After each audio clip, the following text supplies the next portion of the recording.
What's up guys? Welcome back sa aking channel. So ngayon po, ipapakita ko naman sa inyo kung paano po tayo magpapalit ng ating brake pads sa ating front rotor disc or sa ating front brake.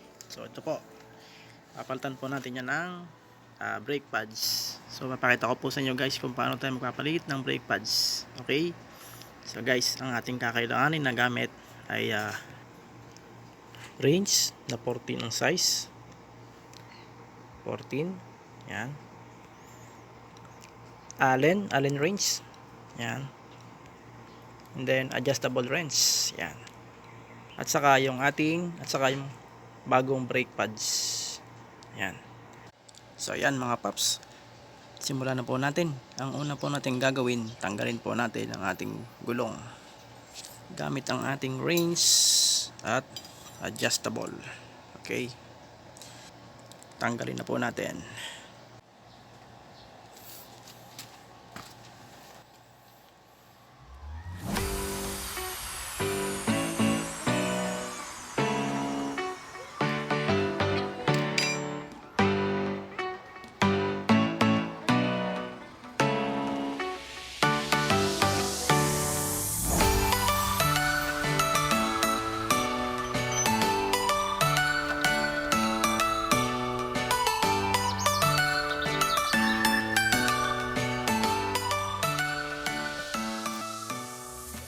Kapag natanggal na po natin ang ating gulong, so tatanggalin na po natin tong tornilyo dito.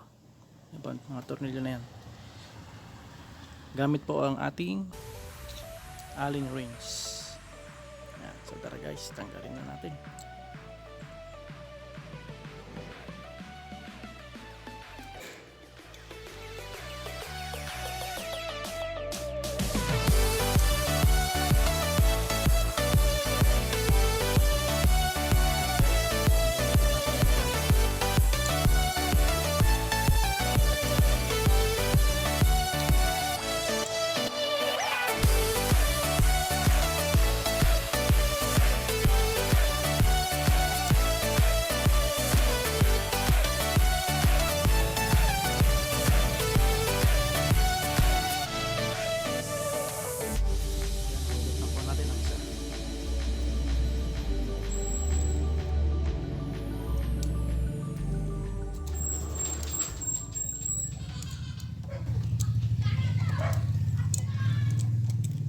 Luma.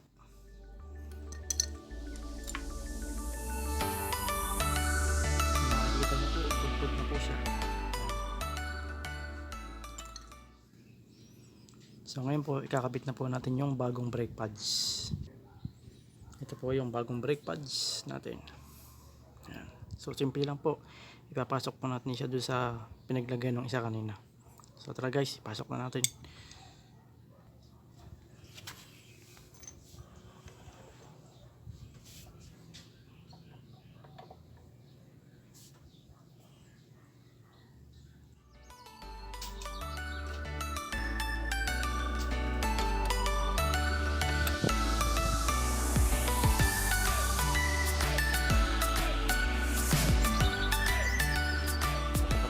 Sa butas.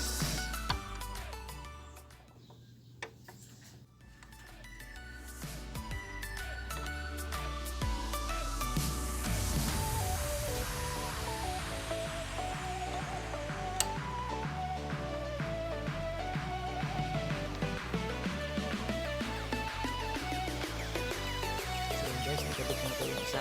So itatapat nyo lang po sa butas ang tornilyo kanina. Then susunod na po natin yung isang brake pad. So yan guys, nakikabit ko na po yung brake pads.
So yun guys, nakabit na po natin yung ating brake pads at ang gulong. Ihigpitan na po natin to. Okay? Gamit ito.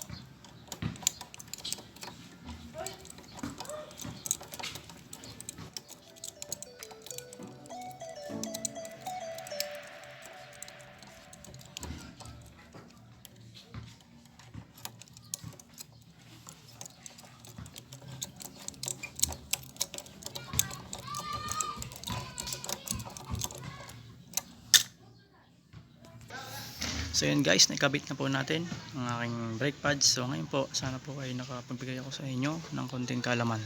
Okay guys? So ride safe sa ating lahat. Thank you.